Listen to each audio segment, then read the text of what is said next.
Bismillahirrahmanirrahim. Assalamualaikum warahmatullahi wabarakatuh. Alhamdulillah alladzi bi ni'matihi tatimmus shalihat. Alhamdulillahi rabbil alamin wal 'aqibatu lil muttaqin wala 'udwana illa 'alal zalimin. Asyhadu an la ilaha illallah wahdahu la syarikalah wa asyhadu anna Muhammadan 'abduhu wa rasuluh. Radina billahi rabba wa bil islami dina wa bi Muhammadin nabi wa rasula. Rabbana zidna ilma warzuqna fahma wa amalan salihan mutaqabbala. Memuji dan bersyukur kepada Allah tabaraka wa ta'ala sebagai bentuk pengakuan kita sebagai seorang hamba dan kebutuhan kita terhadap hidayahnya, yang dengan bekal itu semua kita mampu mengabdikan diri kita kepada Allah Subhanahu wa ta'ala. Kemudian mari sama-sama kita berselawat kepada Rasulullah. Allahumma salli ala Muhammad wa ala ali Muhammad. Mudah-mudahan dengan melazimkan salawat dan terus istiqomah mengikuti sunnah-sunnah beliau, kita mendapatkan syafaahnya tentunya atas izin Allah di yaumil mahsyar kelak. Amin ya rabbal alamin. Kita buka dengan kalimat basmalah. Bismillahirrahmanirrahim. Baik, kita lanjutkan materi kita, Bunda. Terakhir sampai mana?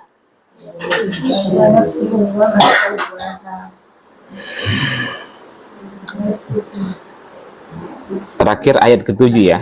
Wa nafsiu wa ma sawwa. Sebelumnya kita telah membahas apa makna dari sumpah wa nafsiu wa ma sawwaha. Artinya apa? Bahwa Allah bersumpah setiap jiwa manusia itu telah disempurnakan olehnya. Ya, wa nafsi wa ma sawwaha. Dan kemarin sudah kita bahas bahwa di dalam diri manusia itu terdapat dua unsur, satu unsur raga, jasad ya, yang kedua unsur nafs, jiwa atau roh. Ya. Dalam jasad tidak ada janji Allah Subhanahu wa ta'ala untuk disempurnakan. Karenanya memang kita melihat banyak saudara-saudara kita yang mungkin Allah takdirkan dalam keadaan cacat dan lain sebagainya. Tapi dalam hal jiwa, semua manusia jiwanya telah Allah sempurnakan. Dengan kata lain, jiwa itu pada asalnya dalam keadaan fitrah. Ya. Itu maksudnya, Bunda. Sekarang kita masuk ayat ke-8 ya. Allah Subhanahu wa ta'ala berfirman, fa'alhamaha fujuraha wa taqwaha. Maka dia, maksudnya adalah Allah, mengilhamkannya. Ilmunya dikembalikan kepada apa? Jiwa. Fujuraha, kejahatan atau keburukan, wa taqwaha, dan ketakwaan. Sebelum kita jelaskan, kalau kita hubungkan ayat ini dengan ayat sebelumnya, bahwa di ayat ini, ayat sebelumnya Allah telah berfirman bahwa dia telah menyempurnakan jiwa itu. Nah, di ayat ini, bukti Allah menyempurnakannya, Allah berfirman, fa'alhamaha fujuraha wa taqwaha. Kita pahami, Bunda.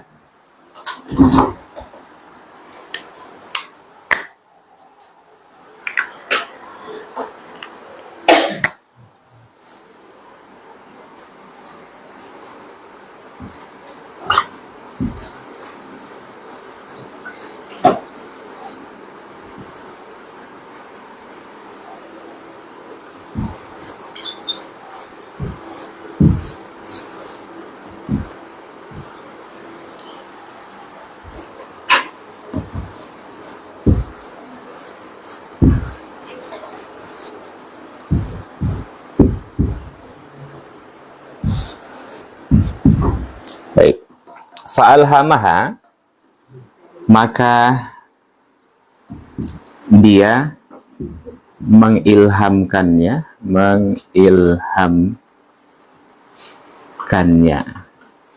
Siapa dia? Kembali kepada Allah Subhanahu wa ta'ala. Adapun mengilhamkannya apa? Nyanya di sini dikembalikan kepada ayat sebelumnya, yakni jiwa.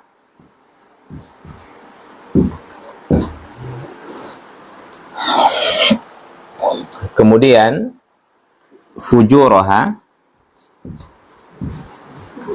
kedurhakaan, bisa kejahatan atau maksiat atau potensi mengetahui hal yang negatif.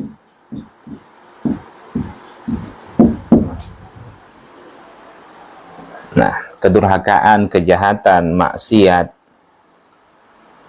banyak dosa, ya. Wow, dan ketakwaannya.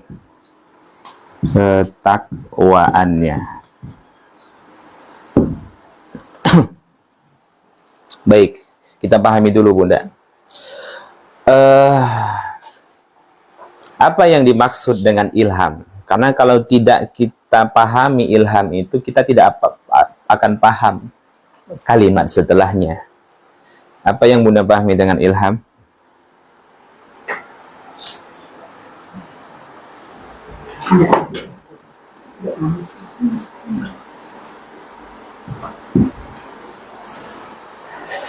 Ilham tetangga sebelah.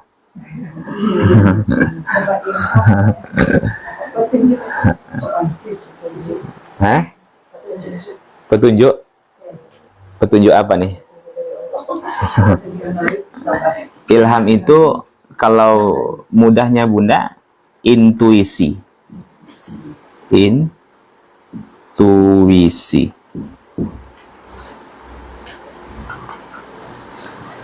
Apa yang dimaksud dengan intuisi?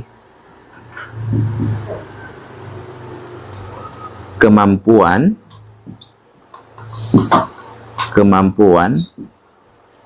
untuk memahami dan mengetahui sesuatu secara naluri.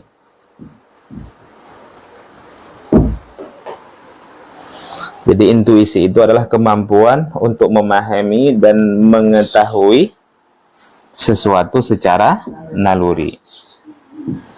Kalau tidak paham, lebih saya sederhanakan, bisikan hati. Bisikan hati. Tambah yang ketiga, ini diperuntukkan bagi seluruh manusia. Ya. Baik. Bisikan hati kalau bahasa kita. Siapa yang menganugerahkan itu? Allah Subhanahu wa ta'ala. Bedanya dengan wahyu, wahyu itu informasi yang cepat dan tersembunyi yang khusus diberikan kepada makhluk-makhluk tertentu. Siapa saja itu? Siapa makhluk tertentu itu? Apakah selain Nabi dan Rasul dapat wahyu? Dapat. Wah, lebah Allah, ibunya Nabi Musa. Kan Allah telah mewahyukan kepada ibunya Nabi Musa untuk menghanyutkan Musa. Berarti ibunya Nabi Musa dapat wahyu. Apakah ibu Nabi Musa seorang enggak kan? Kan gitu. Jadi wahyu itu diperuntukkan bagi makhluk-makhluk tertentu, tidak khusus bagi Nabi dan Rasul saja. Nah, pilihan-pilihan Allah Subhanahu wa ta'ala. Namun itu berhenti setelah wafatnya Rasulullah sallallahu alaihi wasallam. Jadi tidak ada lagi setelah Nabi itu yang dapat wahyu, ya. Tapi kalau wahyu ningsih ya, belakangan udah ya. Baik, kemampuan untuk memahami dan mengetahui sesuatu secara naluri atau bisikan hati. Nah, kemudian fujur, ini jamak. Fujur ini jamak dari kata fajaro.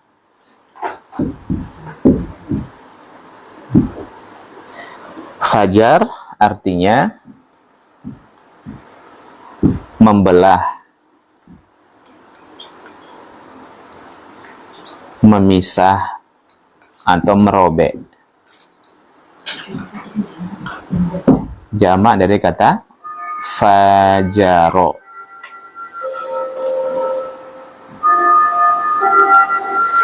Kalau disebut dengan terbit fajar,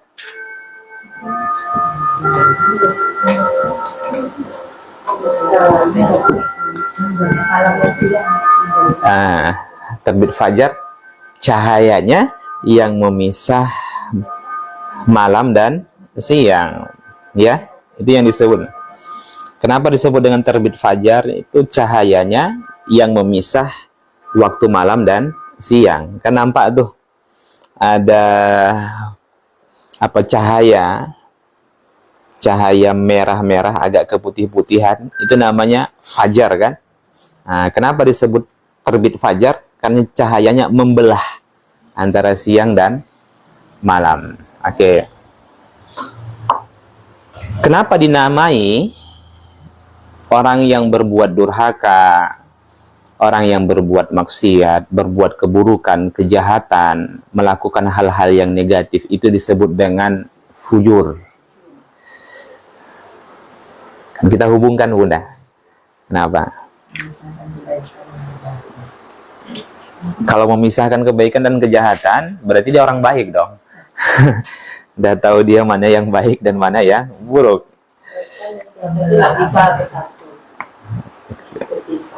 Nah, ada lagi orang yang melakukan perbuatan buruk itu, dia diibaratkan seakan-akan dia merobek surat cinta dari Allah. Nah, apa itu? Al-Quran. Jadi kalau orang yang buat jahat itu kan Allah tetapkan, Allah turunkan Al-Quran, kemudian Allah utus nabinya. Setelah itu ada di antara hamba-hambanya yang tidak taat. Jadi seakan-akan dia robek tuh. Kan gitu tuh. Seakan-akan dia robek kan, dia pisahkan, setelah itu dia buang, setelah itu dia melakukan keburukan sesuai dengan keinginan nafsunya. Itulah yang disebut dengan fujur. Makanya cabul atau apa, Bunda, lagi? Cabul. Apa bahasa lain dari cabul?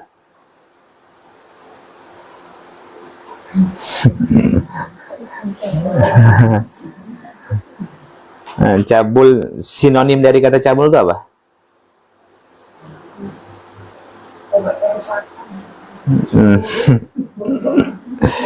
Nah, cabul itu bahasa Arabnya fajir.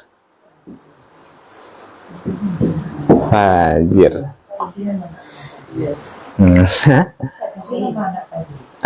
Fajri. Enggak, kalau fajri itu berarti ini dia, Bunda, fajar. Tapi kalau fa-nya panjang itu cabul. Ya, cabul, berkosa, berbuat hal-hal yang tidak senonoh, itu fajir. Ya. Baik. Nah, kemudian sedangkan takwa ini jamak dari kata waqoya, ya. Waqoya. Artinya membentengi atau memelihara. Dan ini sudah kita bahas, ya. Memelihara dari apa? Dari murka Allah. Bagaimana caranya agar diri kita ini terpelihara dari azab dan murka Allah? Ikuti perintahnya, tinggalkan segala larangannya. Itulah yang dimaksud dengan takwa itu. Jadi takwa itu secara bahasa adalah membentengi atau memelihara. Jelas, ya? Baik. Kalau kita ingin terhindar dari azab Allah, maka tidak ada cara lain. Nah, dengan cara mesti kita mengikuti perintah Allah Subhanahu wa taala dan meninggalkan larangannya. Jadi yang kita pahami selama itu takwa dari sisi istilah, bukan takwa dari sisi bahasa. Takwa dari sisi bahasa inilah dia, membentengi atau memelihara. Bisa juga perisai, bisa juga dimaknai pelindung. Baik. Nah, setelah kita memahami kata per kata di dalam ayat ini, apa yang dimaksud dengan ayat ini? Dan Allah telah mengilhamkan, mudahnya Allah telah mengilhamkan ke dalam jiwa itu fujur dan takwa. Kan sudah kita pahami ya dari sisi bahasa.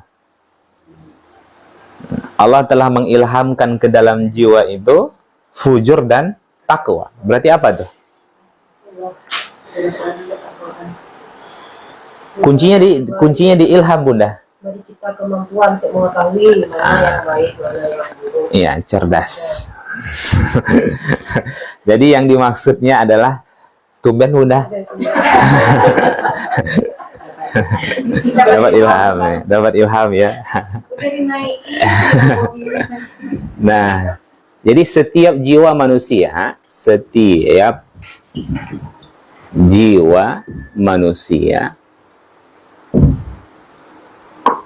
diberikan kemampuan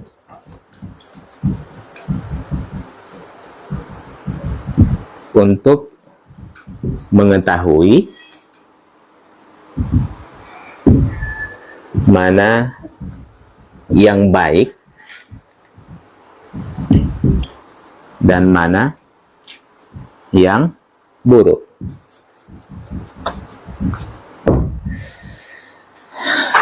Nah, ini maksudnya, Bunda. Setiap jiwa manusia diberikan kemampuan untuk mengetahui mana yang baik dan mana yang buruk. Logika berpikirnya begini, Bunda. Pada asalnya, jiwa manusia itu, Bunda, di atas fitrah. Ya, jiwa manusia di atas fitrah. Kita buat ini fujur. Maaf, ini fujur. Kemudian ini takwa. Ya. Pada asalnya setiap jiwa manusia itu di mana? Di atas fitrahnya.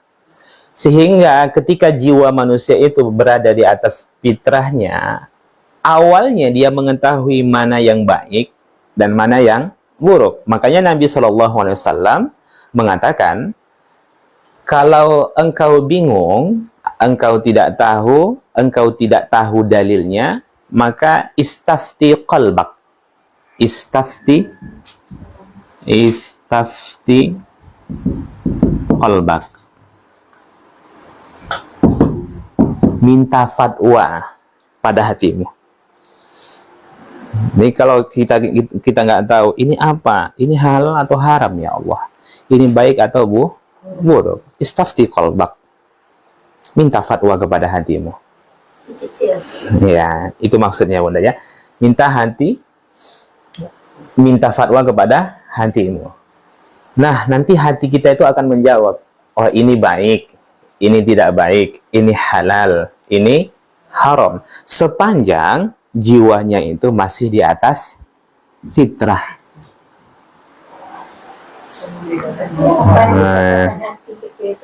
Iya, sepanjang jiwanya masih di atas fitrah.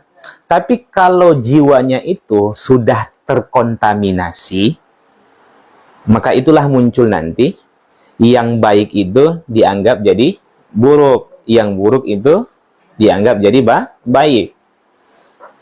Nah, harus fitrah dulu jiwanya, Bunda. Kembali kepada, memang asal jiwa itu adalah fitrah. Sehingga dia sebenarnya mengetahui. Pencuri itu, Bunda, tahu dia bahwasanya mencuri itu dosa. Ya. Orang yang berdusta itu tahu dia bahwa kedustaan itu adalah sesuatu yang salah. Kalau sudah jelas dosa itu Bunda, jauh di dalam hatinya itu dia tahu bahwa ini perbuatan yang salah. Makanya para ulama kita mengatakan, kalau kamu melakukan sesuatu, jiwamu itu bergejolak, pasti ada yang masalah. Bunda mungkin pergi melihat konser, bergejolak batin itu, ya kan? Pasti ada sesuatu yang salah.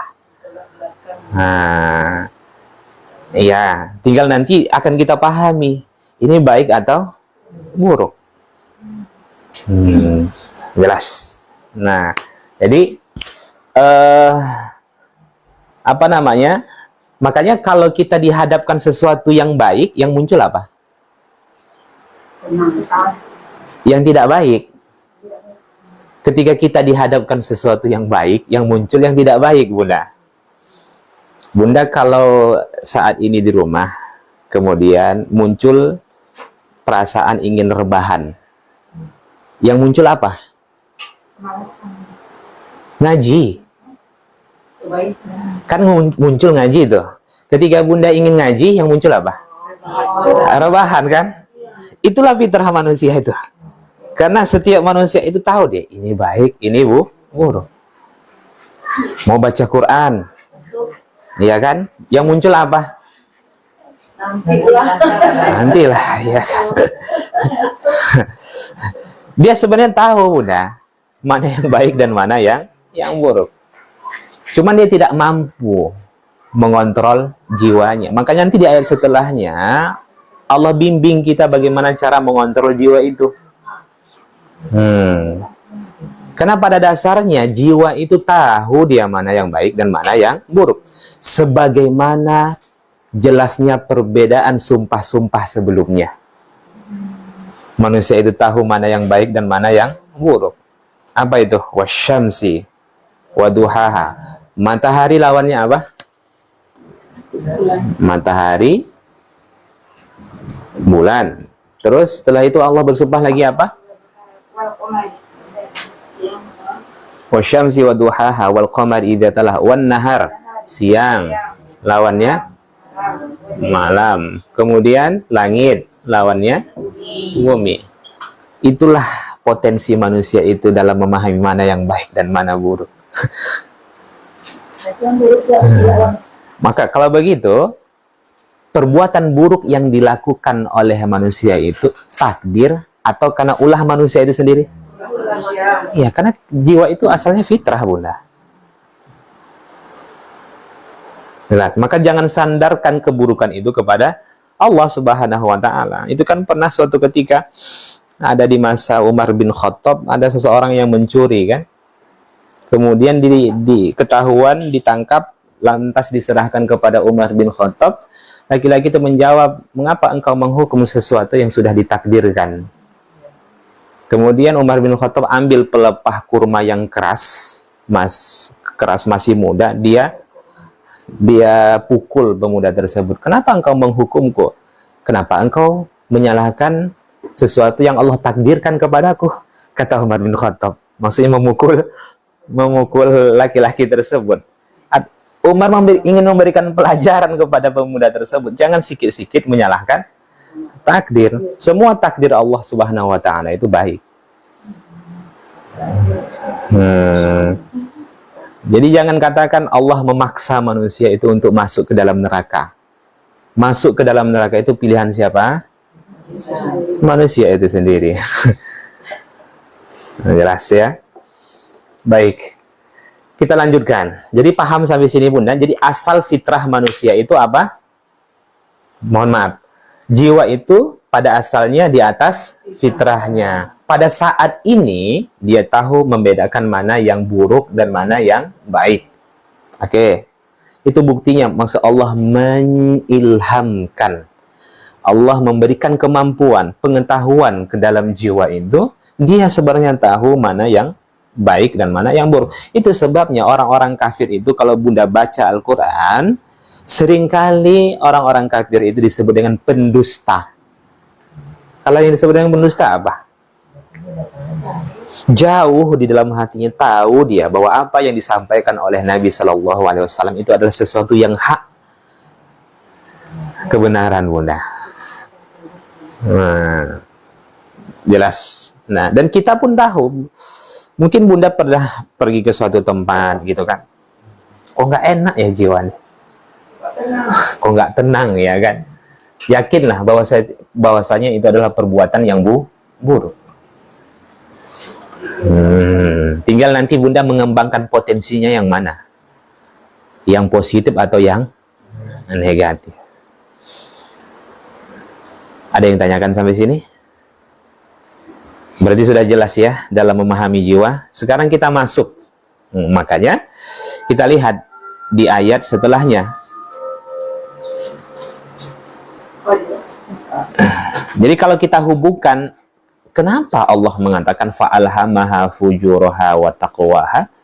Setelah Allah bersumpah demi matahari, bulan, siang, kemudian malam, setelah itu langit dan bumi, tiba-tiba bercerita tentang jiwa. Kalau kita lihat jiwa manusia itu satu baik, satu buruk. Dari awal sampai akhir Bunda, sadar atau tidak bahwa Allah sedang membicarakan sesuatu yang berlawanan. Kalau kita hubungkan lagi bahwa sebenarnya manusia itu di lubuk hatinya yang terdalam, dia tahu mana yang baik dan mana yang buruk, sebagaimana jelasnya perbedaan sumpah-sumpah di atas. Ada orang yang nggak bisa memahami matahari mana bulan. Semua tahu Bunda, mana siang dan mana malam.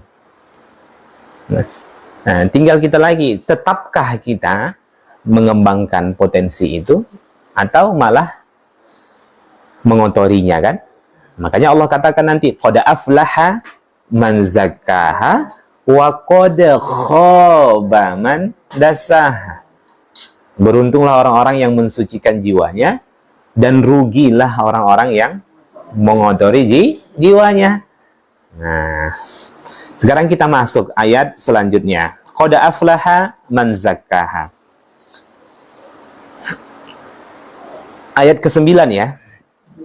Qad aflaha man zakkaha. Qad apa artinya? Sesungguhnya. Qad itu sama dengan inna Bunda ya. Aflaha telah beruntung. Siapa yang dimaksud orang beruntung itu Bunda? Enggak, makna beruntung itu dulu, belum ke jiwa. Kapan belum Bunda. Definisi beruntung itu apa? Bunda apakah sudah termasuk orang yang beruntung? Enggak. Kalau Bunda bilang beruntung berarti bertentangan dengan surah Al-Asr. Innal insana lafi khusr. Manusia itu memang rugi Bunda. Kan itu. Siapa yang beruntung itu? Nah, jangan gitu. Nanti contoh orang-orang yang beruntung. Makna dari beruntung itu sendiri. Makna beruntung itu adalah dia mendapatkan segala apa yang dia inginkan dan terhindar segala apa yang tidak dia sukai. Itu makna beruntung dulu Bunda. Orang yang mendapatkan segala apa yang dia inginkan dan terhindar dari segala sesuatu yang tidak dia sukai, itulah orang yang beruntung. Paham ya? Sekarang saya tanya, apakah semua yang Bunda inginkan Bunda dapatkan? Tidak, berarti belum beruntung. Sudah ya? Oke, kalau andai semua yang Bunda inginkan itu Bunda dapatkan, apakah Bunda terhindar dari sesuatu yang Bunda benci? Tidak. Buktinya apa yang tidak kita sukai? Musibah, sakit. Kita dapatkan itu? Oke, berarti belum dikatakan beruntung.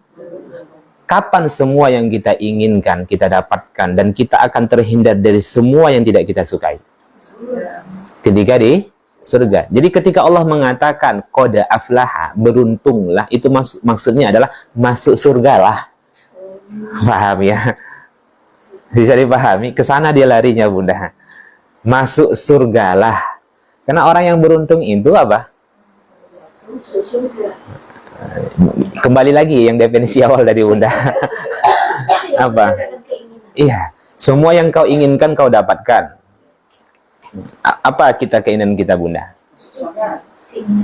Di dunia ini. Punya rumah, punya mobil, punya aset, punya pasangan yang baik, kemudian anak-anak, iya kan? Kemudian semuanya kan? Kita dapatkan tuh. Agak. Andai pun kita dapatkan, apakah segala sesuatu yang tidak kita inginkan itu terhindar darinya? Tidak juga kan? Kita nggak mau sakit. Kita nggak mau dimusuhin orang. Nggak akan kita temukan itu di dunia. Mudahnya seperti itu. Kapan itu kita temukan? Di surga. Jadi ketika Allah mengatakan qad aflaha, itu maksudnya adalah masuk surga lah. Yang dimaksudkan beruntunglah orang yang mensucikan jiwanya. Mudahnya masuk surgalah orang yang mensucikan jiwanya. Kalau Allah mengatakan qad aflahal mu'minun, beruntunglah orang-orang yang beriman, itu maksudnya apa? Masuk surgalah orang-orang yang beriman. Jelas ya? Nah, itulah bahasa Al-Quran itu, Bunda. Untuk membedakan dengan bahasa-bahasa yang lain, makanya balaghahnya itu tinggi. Kalau bahasanya itu langsung coplos-coplos, ya nggak Al-Quran dong. Di mana mukjizatnya?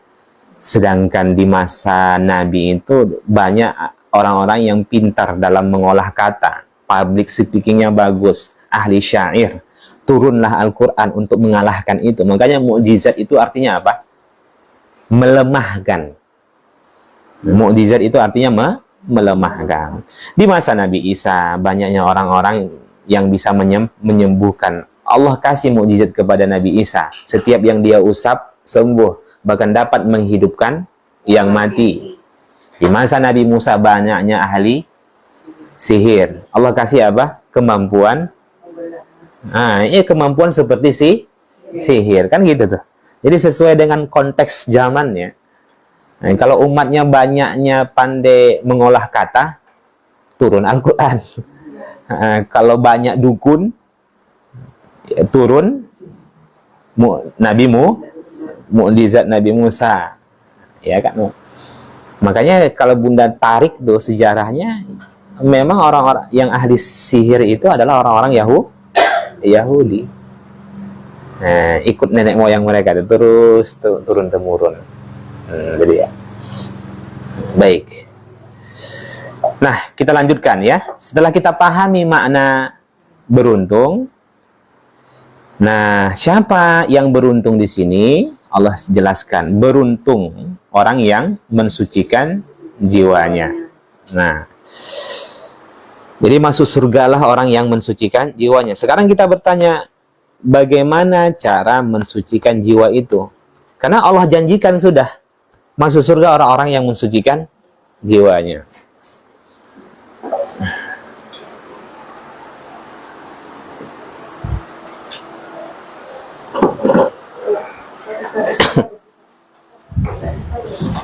Oh, dah nggak apa-apa Bunda, ditulis aja ya, nggak apa-apa. Nanti dihapus lagi gitu kan, lama prosesnya. Baik. Nah, kita pahami dulu sebelum kita masuk Bunda.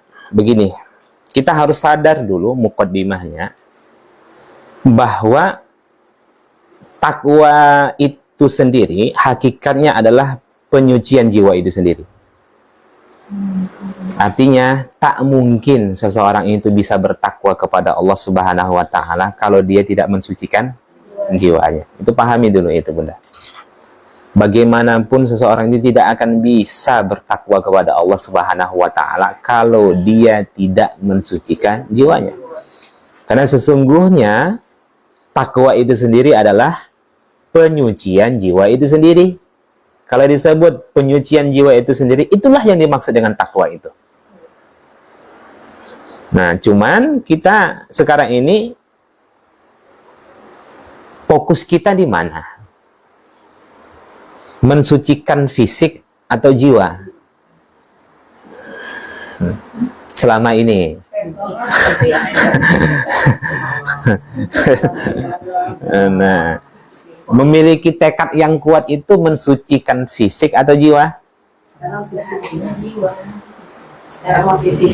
Kalau memang jiwa, Bunda, harusnya dia tahu dari awal bagaimana cara mensucikan jiwa itu. Tapi kalau ditanya, tahu nggak cara membersihkan wajah? Oh, tahu dia. Cara bagaimana ini? Tapi tahu nggak cara membersihkan jiwa? Nggak tahu. Berarti sebenarnya takwa itu sendiri pada jiwa itu loh.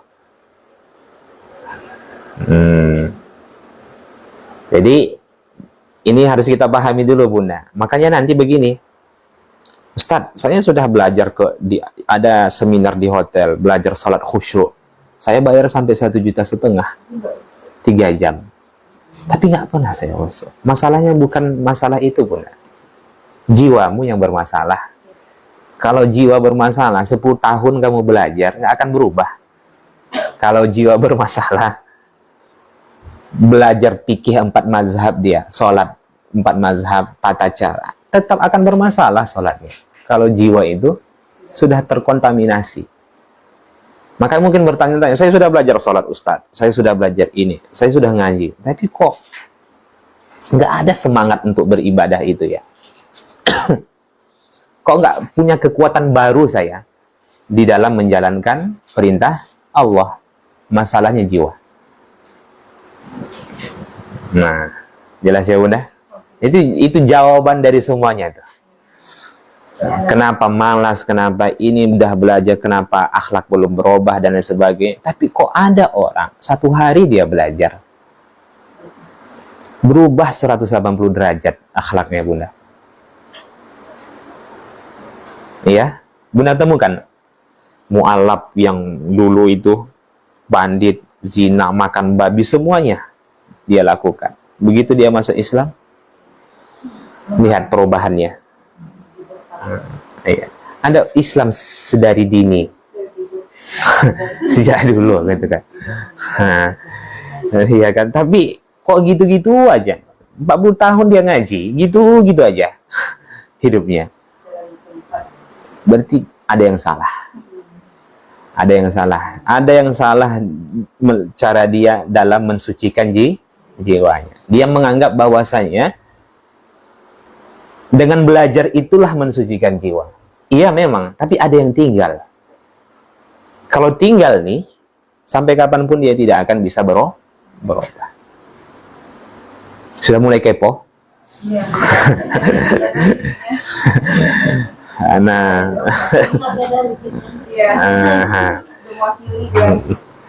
baik. Nah, baik. Setelah kita pahami ya, ini sebagai muqaddimah. Nah, bagaimana caranya? Yang pertama, satu, boleh Bunda catat, memiliki metode. Satu, memiliki metode dan tekad yang kuat ingin membersihkan jiwanya.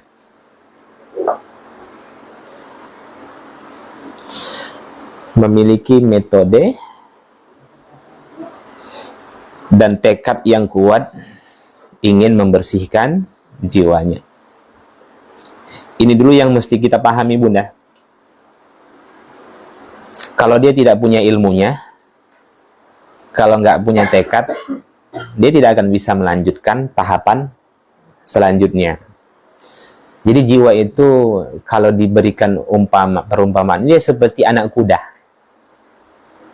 Anak kuda yang sedang kita latih, yang diharapkan besarnya itu bisa kita kendarai, bisa jinak kepada kita, ya kan?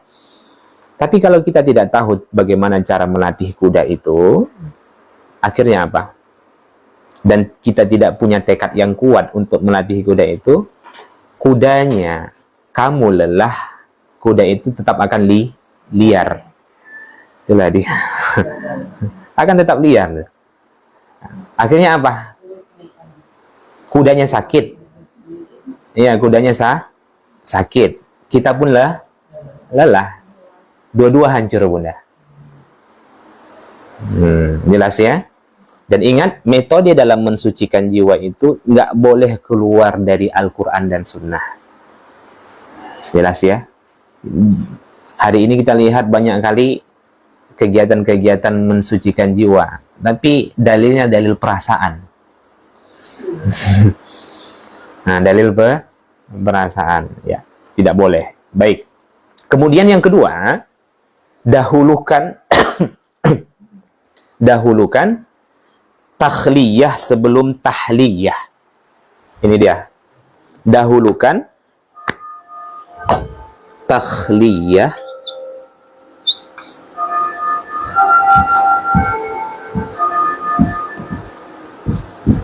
sebelum tahliyah.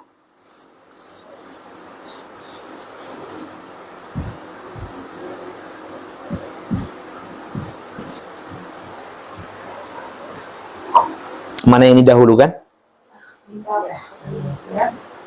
Yang didahulukan ini dulu Bunda. Jadi kalau kita urutkan secara umum dibagi kepada 3. Apa tadi? Azam, ya. Kaifiyat, kaifiyah,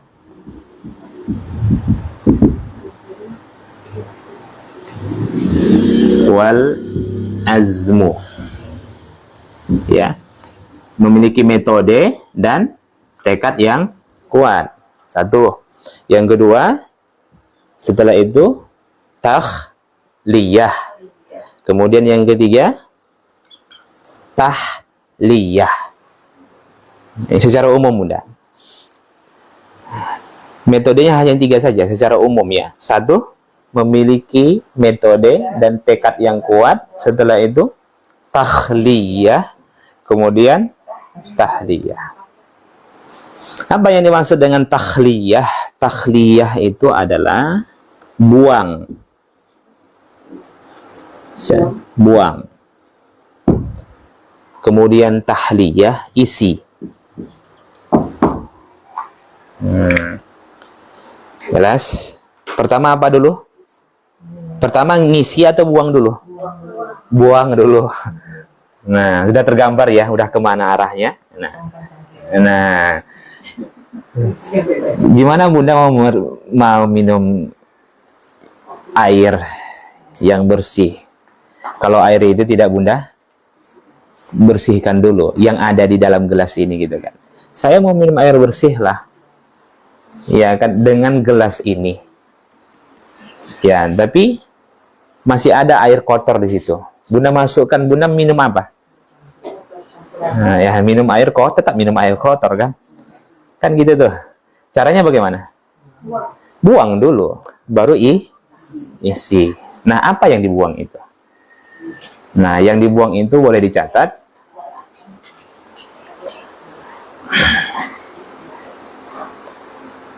Lepaskan diri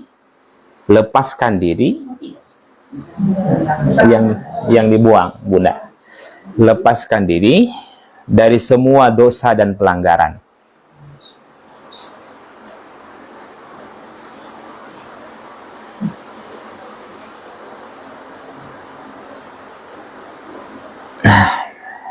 Ini dulu Bunda, lepaskan diri dari semua dosa dan pelanggaran. Begini Bunda, sampai kapanpun seseorang itu tidak akan benar, tidak akan suci jiwanya kalau dia tidak terlebih dahulu membuang kotoran yang ada di dalam jiwa itu sendiri. Jelas ya? Dengan kata lain, bagaimana cara membuang kotoran atau pelanggaran itu? Sarananya yang diberikan, yang dituntun di dalam Al-Quran dan Sunnah adalah taubat dan istighfar. Nah, taubat dan istighfar.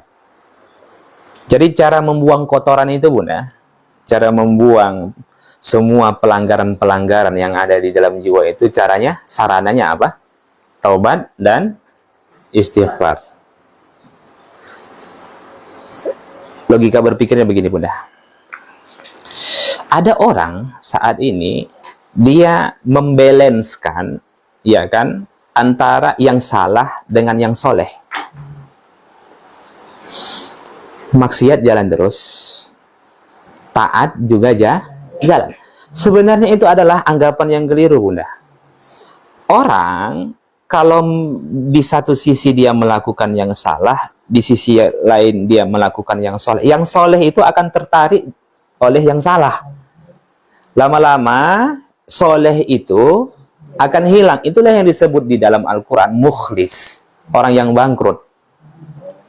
Nah, di dalam Islam itu nggak boleh seperti itu, Bunda.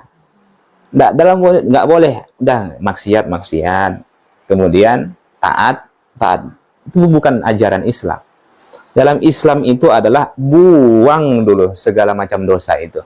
Berjanji untuk meninggalkan dosa. Kita paham ya, taubat itu syaratnya ada berapa?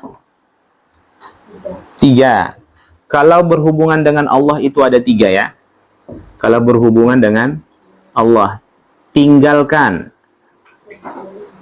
sesali, kemudian bertekad, sampai muncul tekad yang kuat di dalam hati itu tidak akan mengulang kembali. Oke? Nah, tapi kalau dosanya berhubungan dengan manusia, syarat yang keempat wajib dia lakukan. Meminta maaf. Ini secara keseluruhan taubat itu ada 4. Tapi kalau hubungan dengan Allah 3. Kalau hubungan dengan manusia tambah 1 lagi, meminta maaf. Tidak akan diampuni dosa-dosa itu, Bunda. Kalau dia hanya kalau dosanya itu berkaitan dengan dosa kepada manusia, kalau dia hanya melakukan 3 poin. Paham ya? Tidak melakukan poin yang keempat. Jelas ya? Jadi semua perbuatan buruk, pelanggaran, itu tinggalkan dulu. Jangan kita isi dengan amal soleh. Orang sekarang dia isi dengan amal soleh, tapi maksiat jalan terus. Ya nggak akan suci-suci jiwanya, Bunda. Jadi apa namanya? Sampai kapanpun cahaya hidayah itu tidak akan masuk ke dalam jiwa seorang hamba ketika di dalam jiwa itu masih banyak noda, masih banyak kotoran. Nggak akan masuk, Bunda. Caranya apa? Buang dulu, dibuang. Itu yang kita kenal dengan takhliyah. Nah, ini yang menjadi berat bagi seorang manusia itu, seorang hamba itu. Meninggalkan perbuatan buruk. Yang ada apa? Dah buat maksiat, jalan. Taatnya, jalan. Nah, itulah. Jadi nggak akan mungkin mudah jiwanya bersih. Ya. Nah, setelah kita pahami bahwasanya takhliyah itu adalah buang, maksudnya lepaskan diri dari semua dosa dan pelanggaran, ya. Nah, ini menjadi catatan penting ya bagi kita. Ustadz, saya sudah belajar tadabbur Al-Quran, belajar sholat, dan lain-lain sebagainya. Tapi kok nggak benar sholat saya? Akhlak saya kok nggak berubah? Maka jawabnya apa? Kamu fokus pada isi sih. Belum membuang. Ya. Sibuk ngisi dia, Bunda. Membuang enggak gitu kan. Nah, ini yang tinggal nih. Apa? Ya Allah, kalau terbayang Bunda meninggalkan sholat, berjanji untuk tidak meninggalkan sholat. Terbayang pernah berbohong, berjanjilah kepada Allah untuk tidak berbohong. Kalau terbayang memakan harta haram, maka berjanjilah kepada Allah untuk tidak lagi memakan harta haram. Kalau terbayang pernah durhaka kepada orang tua, maka berjanjilah untuk berbuat baik kepada orang tua. Kalau terbayang ini dan lain sebagainya, berjanji kepada Allah dulu Subhanahu wa ta'ala. Harus seperti itu dulu, Bunda. Dibuang dulu dia. Nah, baru masuk tuh nanti. Itu kalau sudah dibuang tuh, Bunda, satu ayat yang dia baca 180 derajat berubah akhlaknya. Kalau sudah dibuang, Kalau sudah punya tekad yang kuat dia untuk bertaubat kepada Allah Subhanahu wa Ta'ala. Maka kita lihat, oh di sini jawabannya Bunda. Iya, saudaraku itu begitu dengar satu ayat saja dia, besoknya sudah berubah. Saya gini-gini aja, naik turun, naik turun, naik turun. nggak ada kekuatan baru ya. Padahal ngaji itu banyak gitu. Senin sampai Minggu dia ngaji Bunda. Tapi nggak dapat kekuatan baru kan? Nah, itu jawabnya ini. Nggak dia buang. Jelas ya. Baik. Kita lanjutkan. Setelah itu baru kita isi. Nah, isi. Apa yang mesti kita isi pertama? Nah, ada yang tinggal Bunda ya. Taubat ya. Setelah itu istighfar Bunda. Doa yang sangat valid sekali yang dibaca oleh Nabi 100 kali dalam sehari. Rabbighfirli wa tub alayya innaka antat tawwabur rahim. Jadi nggak cukup dengan taubat saja. Bunda harus mengemis kepada Allah Subhanahu wa Ta'ala agar semua dosa-dosa itu diampuni. Rabbighfirli. Saya rasa sudah hafal semua doanya Bunda. Biasanya di Ramadan dianjurkan terbanyak ini. Itu Allahumma innaka afuwun tuhibbul afwa fa'fu anni. Rabbighfirli wa tub alayya innaka antat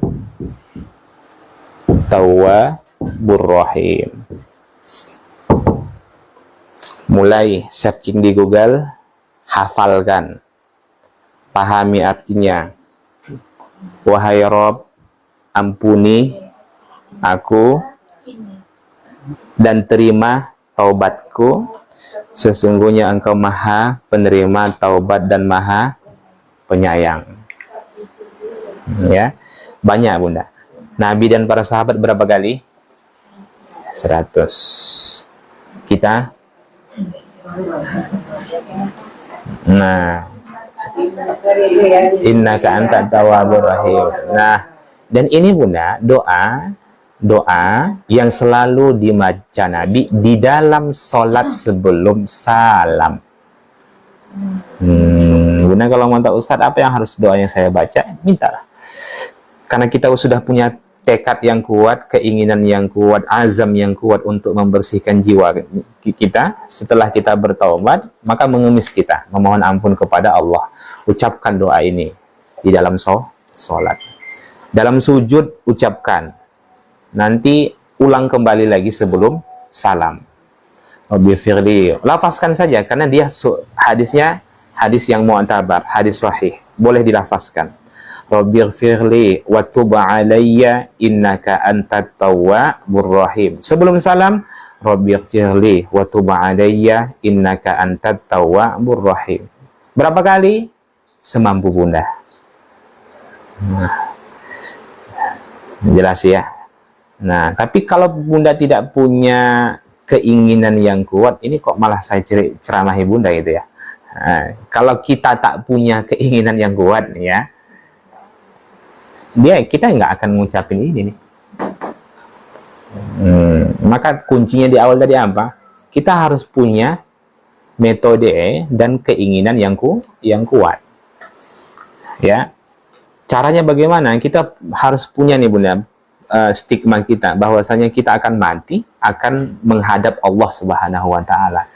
Ingat terus itu supaya mendorong kita untuk terus mensucikan jiwa kita.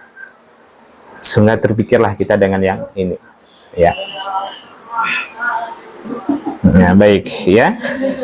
Coba sama-sama kita baca Bunda. Rabbighfirli wa tub alayya innaka antat tawwabur rahim. Oke, tanpa dilihat. Coba.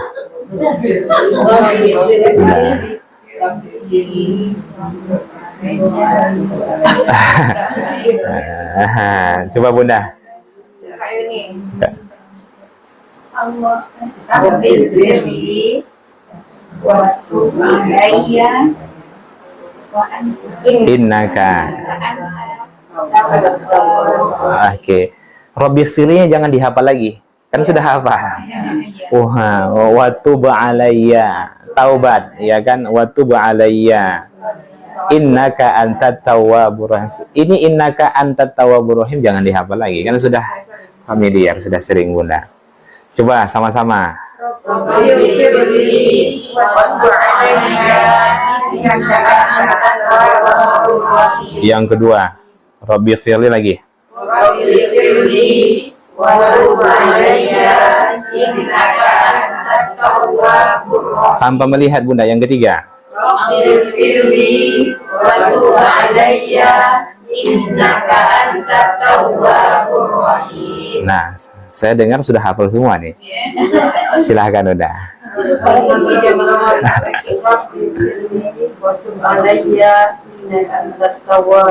Nah, Bunda baca satu hari dalam 5 waktu dalam sholat lancar. Lancar Bunda. Ya, baik. Jadi ini dulu yang penting Bunda. Ya, taubat. Maka bayangkan dulu evaluasi ya kan di malam hari sholat tahajud, kemudian bayangkan semua perjalanan hidup kita, apa yang sudah kita lakukan dalam hidup ini kan, kesalahan-kesalahan apa yang sudah kita lakukan tapi belum kita tinggalkan, harus ditinggalkan Bunda.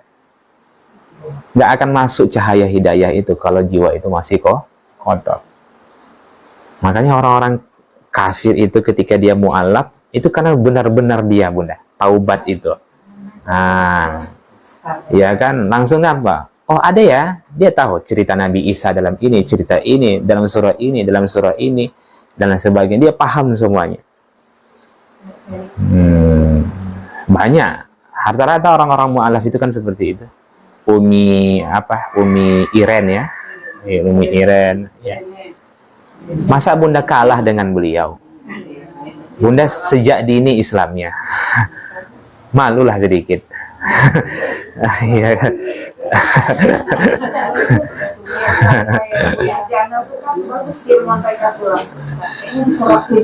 Iya, karena memang dibuangnya dulu Bunda. Jangan sampai orang sekarang kan dibuatnya balance tuh. Iya kan, disetarakan. Maksiat jalan, taat jalan, maksiat jalan, taat jalan. Susah lah. Tertariklah dia. Ya. Baik. Sekarang kita masuk tahliyah, isi. Apa yang mesti kita isi? Pertama, perbaiki yang pokok dulu Bunda. Perbaiki yang pokok. Apa itu? Bukan, tauhid. Itu yang pokok dulu Bunda. Makanya ada seorang syekh, ada seorang pemuda belajar dia kepada, dia mengadu, kenapa dia tidak sholatnya tidak khusyuk padahal dia sudah memahami ini dan lain sebagainya. Tauhidmu bermasalah. Kuncinya tauhid Bunda. Itu yang pokok dulu, perbaiki tauhid. Bagaimana agar tauhid kita ini benar? Maka tidak ada cara lain kecuali dengan ma'rifatullah, mengenal Allah. Nah, yang pertama tadi apa? Pokoknya tauhid. Caranya ma'rifatullah, mengenal Allah. Kita mengenal Allah ini tidak akan lepas dari yang namanya nama dan sifatnya Bunda. Nah, nama dan sifatnya. Ini Bunda, kalau pokoknya ini bermasalah, rusak. Nah, makanya Bunda buat kajian, hadiri kajian-kajian tauhid. Berlomba-lomba menghadiri kajian tauhid. Sampai kapanpun ibadah akan bermasalah kalau tauhidnya bermasalah. Jadi kita ini, agama kita ini Bunda, seperti sebuah bangunan ya. Sebuah bangunan.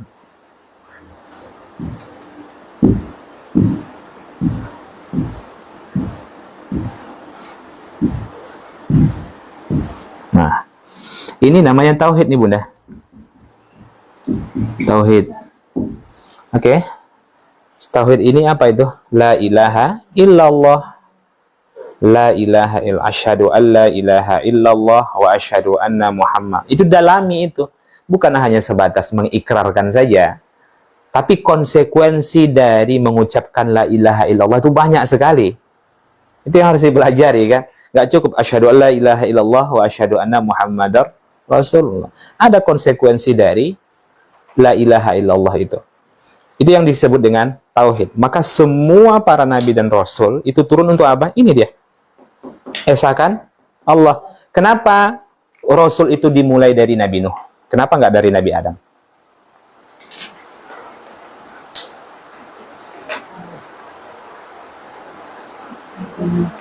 Kenapa Bunda? Sebelum Nabi Nuh banyak nabi? Banyak Bunda. Ratusan. Nabi Adam, anak Nabi Adam itu kan juga Nabi Syit, ya kan. Kemudian ke bawah nanti Benyamin dan lain sebagainya sampai nanti kepada Nabi Idris, Nabi Nuh, ya kan. Itu banyak. Tapi kenapa mulai dari rasulnya itu Nabi Nuh? Sudah banyak. Bukan sudah banyak umat. Di masa Nabi Syit saja sudah banyak umat Bunda. Karena di masa Nabi Nuh orang-orang sudah lagi di masa Nabi Nuh dosa yang dilakukan oleh manusia itu sudah bertambah, bukan lagi buat dosa, tapi sudah mensekutukan Allah. Dan mulainya syirik itu dari masa Nabi Nuh. Paham ya Bunda?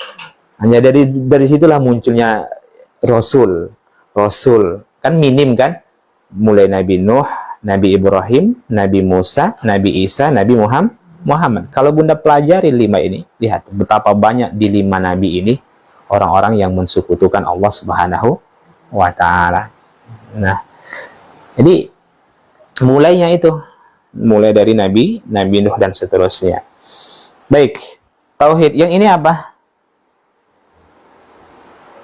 Salat, kemudian zakat, kemudian puasa, haji. Tiang-tiangnya ini Bunda, inilah dia. Pondasinya kan ini. Kemudian yang atap ini, inilah nanti jihad, ekonomi, politik, dan lain sebagainya. Orang sekarang belajar politik Islam, belajar keluarga Islam, kemari dia langsung buat atap dia. Makanya bermasalah ibadahnya. Bagaimana kita membangun rumah kalau pondasinya? Yang dia buat itu pondasinya dari kayu, bukan dari besi. Lebih banyak pasirnya daripada semennya. Nah, bagaimana kalau gitu? Retaklah nih dinding-dinding ini kan. Nah, setelah bagus pondasinya, kemudian dia paksakan dirinya untuk melaksanakan sholat, zakat, ya kan, kemudian puasa, haji, baru bangunlah nanti terbangunlah atap, barulah dia menjadi sebuah bangunan yang kokoh. Nah, jelas ya. Maka kalau ini salah satu saja yang ditinggalkan bagaimana? Dia nggak akan kokoh. Itu kita harus pahami Bunda. Maka orang sekarang kok kesini dia gitu, belajar apa namanya, ya semuanya, dia belajar politik, belajar jihad, khuruj, dan lain sebagainya. Tapi ini bermasalah nih. Ini pokoknya tauhid. Udah, semua rasul-rasul itu yang pertama kali mereka ajarkan kepada umatnya apa? Esakan Allah, kenali Allah. Nah, jelas ya. Baik. Kemudian setelah itu, maka tugas kita Bunda ini dia. Siapa yang mengikuti kajian tauhid? Apakah berarti sudah tamat? Fokus dulu Bunda tauhid. Nanti kalau sudah selesai tauhid, minta ustadz dan ustadzanya fokus dulu tauhid. Kalau merasa belum sempurna belajar tauhid, jangan belajar Bunda belajar mensucikan jiwa, tapi tauhidnya bermasalah, nggak akan bisa jiwa itu bersih. Nah, ya kan? Tahunya ibadah. Iya, ini baru disergap yang itu aja istilahnya. Mana bisa jiwa itu bersih? Bunda ikut kajian apapun, kajian pensucian jiwa di hotel di mana-mana tuh, nggak akan bisa kalau tauhid bermasalah. Makanya itulah kuncinya itu kan, kunci. Iya, kamu bisa masuk. Hah? Belum. Itu tidak pada tahap mengenal Allah, tapi al-hikam itu mengenal jiwa, mengenal diri. Nah, sudah tahap berikutnya. Sudah meloncat lah. Sifat Allah itu Semuanya itu Bunda, mulai dari nama dan sifatnya, pelajari 99 itu. Ya kan? Kemudian tauhid itu pelajari semuanya. Itu bukunya itu, kalau buku tauhid itu sangat banyak sekali buku-bukunya ya. Pelajarin ya. Kalau kita membahas mentadaburi Al-Qur'an, itu kita membahas secara keseluruhan dia. Belum secara khusus dia. Belum secara khusus ya, cuman nggak ada waktu kita lagi kan gitu. Nah, jadi minta siapapun itu belajar tauhid dari awal Bunda, dari awal kenali Allah itu. Kita nggak bisa, nggak muncul rasa cinta kepada Allah, rasa takut, rasa harap. Kok bisa ya sama anak saya sayang sekali, tapi sama Tuhan saya yang ngasih saya makan dan lain sebagainya kok bermasalah. Itu tauhidnya. Dia nggak kenal Tuhannya kan. Jadi pelajari tauhid. Lanjut. Kemudian yang kedua. Yang kedua, jaga dan perbaiki semua ibadah yang wajib.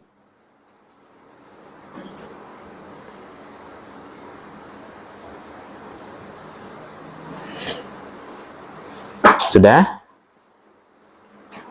Nah, jaga dan perbaiki semua ibadah yang wajib. Ini dulu yang perlu diperbaiki Bunda, dijaga. Setelah nanti tauhidnya, kalau bisa sambil berjalan, karena berhubung sudah faktor U kan. Mohon maaf kalau ada kata-kata saya yang menyinggung hati Bunda. Astagfirullahaladzim.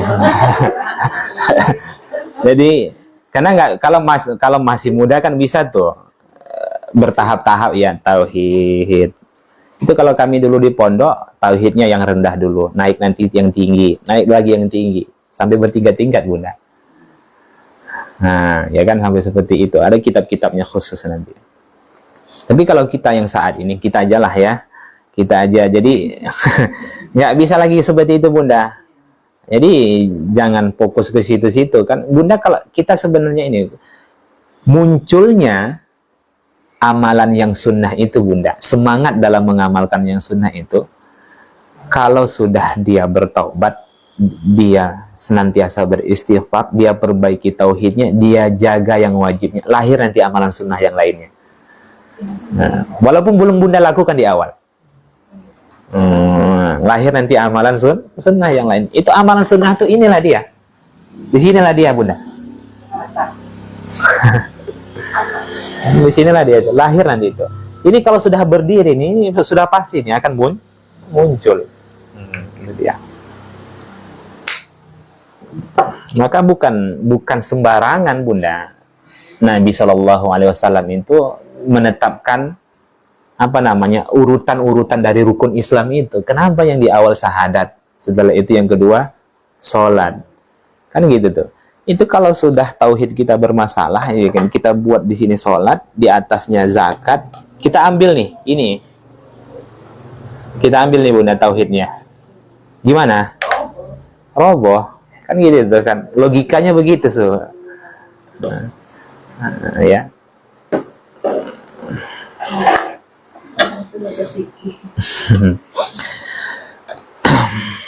Lanjut. Kemudian, kenapa langsung belajar fikih? Mungkin ustazahnya atau ustadznya sudah husnuzon kan, berarti ibu-ibu ini sudah belajar tauhid kan gitu mungkin. Husnuzon saja lah. Ya. Jadi kalau memang bisa diperbaiki, perbaiki. Ya, perbaiki. Fokus dulu tauhid dari awal gitu. Mau tahakuk gitu. Tahakuk. Hubungannya ke akidah tauhid juga. Iya, iya Bunda. Jadi memang yang paling dasar itu dulu, siapa itu Allah. Main-main ya Bunda. Siapa itu Allah, bagaimana sifat-sifatnya, ya kan. Yang paling dasar lah dulu Bunda. Kalau masalah Bunda fokus dulu pada Asmaul Husna, ya kan. Karena orang sekarang, orang Islam itu nggak tahu tuh tentang, padahal yang wajib kan. Bagaimana kalau Allah tambah itu sampai 200 sifatnya? Ya kenalilah itu dulu kan, ya kan. Nah, bagus online, cari itu kajian-kajian online tauhid. Itu lagi waktunya kan, karena online kan bisa malam, ya kan. Ya, baik. Sifat wajib Allah tuh gimana duluan itu atau Asmaul Husna tuh sejalan? Sifat sejalan tuh Bunda, semuanya sejalan. Tapi sebenarnya jangan tanggung ya belajarnya ya. Jangan tanggung belajar.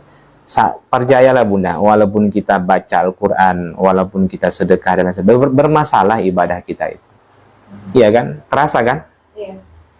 Iya, udah belajar sholat tapi kok nggak bisa hati ini tenang gitu. Itu ya tauhid. Dan itu menjadi jawaban kita semua pun. Ini udah belajar ini, tapi kalau ada aja orang masalah dengan diri kita, tak ada bentengnya, langsung meluap saja gitu. Tauhid. Nah, baik. Yang ketiga, cepat ya Bunda, baca serta tadabburi Al-Quran. Alhamdulillah sedang berjalan. Ingat Bunda, bukan sebatas dibaca, tapi tadabburi. Nah, ya. Kemudian yang keempat, memperbanyak doa, sholawat serta zikir.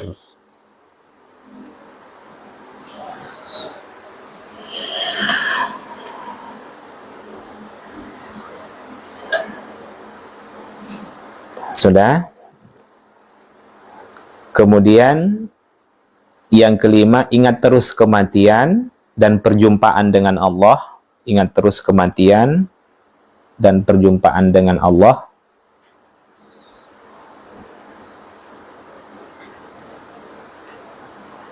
Yang terakhir, yang keenam, tutup pintu atau semua celah.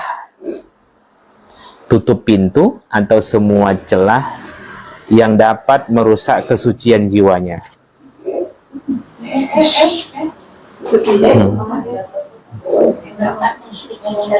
Tutup pintu atau semua celah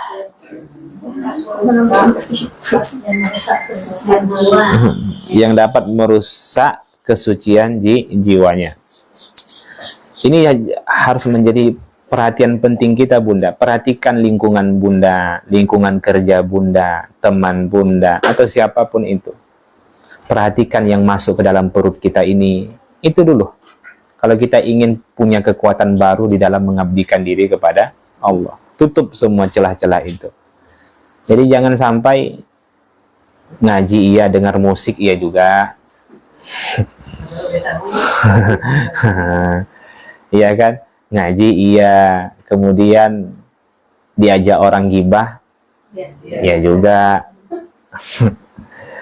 Jadi jangan, itu tutup itu. Nah, itu tutup. Dan nah, mudah atau susah? Mudah. Nggak susah Bunda, mudah. Yang penting Bunda jangan lupa berdoa. Kan di sini kan disebutkan ya, memperbanyak doa. Di antara doa yang valid itu yang diajarkan Nabi kepada kita, khusus untuk kesucian jiwa, meminta Allahumma ati nafsi taqwaha. Iya kan? Kemudian setelah itu apa?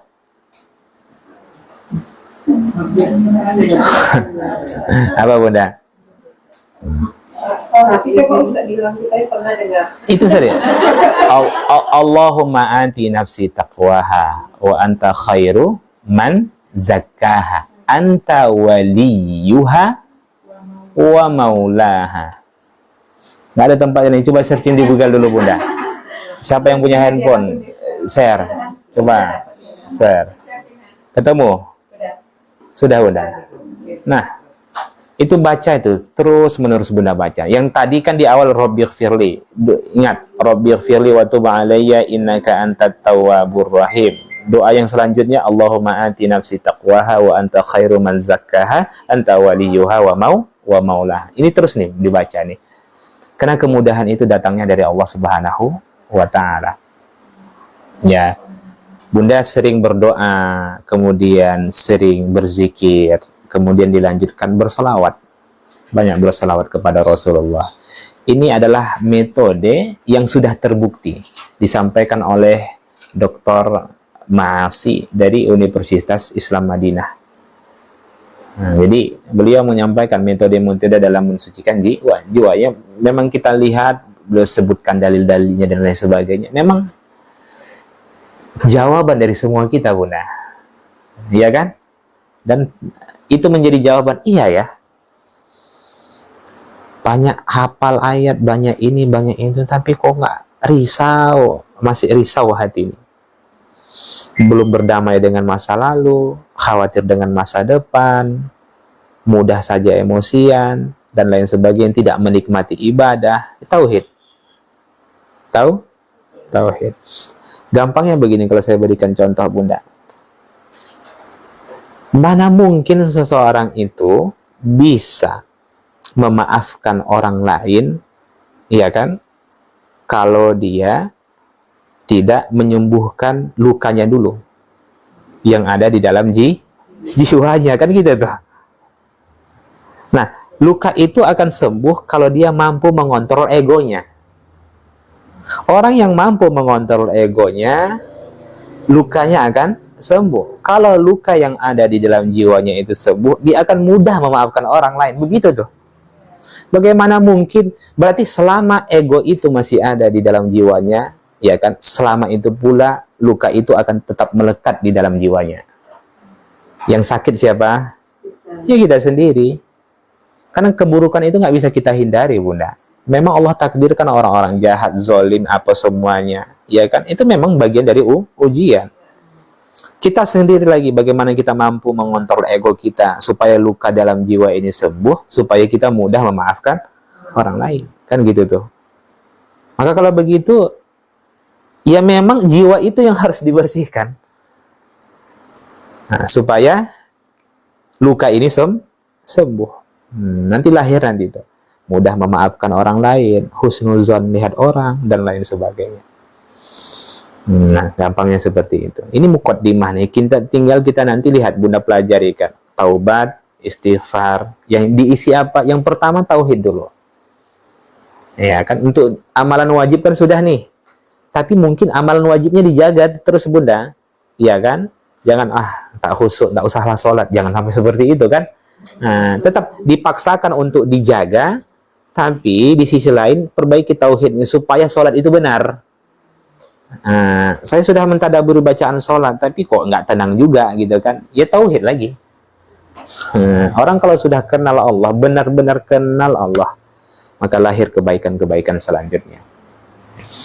Baik, sampai sini Bunda, ya. Nanti, nah di sini kan sudah paham. Nanti baru Allah sampaikan lawannya. Wa qad khaba man dasah. Sangat rugi. Kalau rugi itu berarti apa tuh? Lawan dari surga apa? Masuk neraka lah orang yang mengotori jiwanya. Nah, itu maksudnya Bunda. Baik. Barakallahu fikum jami'an. Subhanakallahumma wa bihamdik, nasyhadu an la ilaha illa anta, astaghfiruka wa natubu ilaik. Assalamualaikum warahmatullahi wabarakatuh.